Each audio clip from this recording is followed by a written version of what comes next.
వదిలేయండి.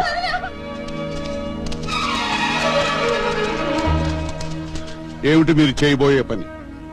ఒంటరిగా కనిపించిన ఆడపిల్లల మీద దౌర్జన్యం చేస్తారా? ఒంటరిగా మీరు ఇలాంటి ప్రదేశానికి రావడం మంచిది కాదమ్మా. మిమ్మల్ని ఎవ్వరూ ఆపరు. వెళ్ళిపోండి.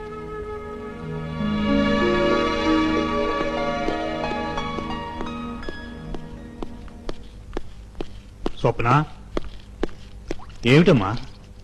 విహారానికి వెళ్లిన మిమ్మల్ని ఆటవికులు ఎవరో చుట్టుముట్టి అల్లరి చేయబోయారట. అవును నాన్న, సమయానికి ధర్మన్న దొరొచ్చి మమ్మల్ని కాపాడి ఇంటికి పంపాడు. ధర్మన్న దొర?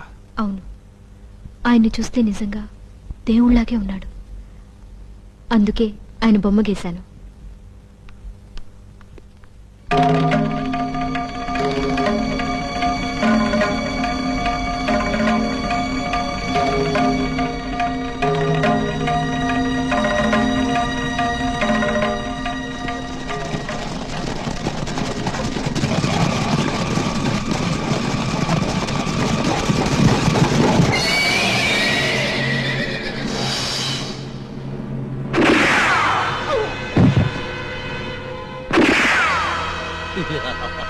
సమరసింహ, ఆ దోపిడీగాళ్లతో నువ్వు చేయగలిపావా? కోట్ల విలువైన వస్తువులు చేజిక్కించుకోవాలంటే తప్పుడు మనుషులతో చెయ్యి కలపక తప్పదు ధర్మదేవ్. రాజద్రోహి, ఈ దేశ సంపద మీకు దక్కనేవనరా?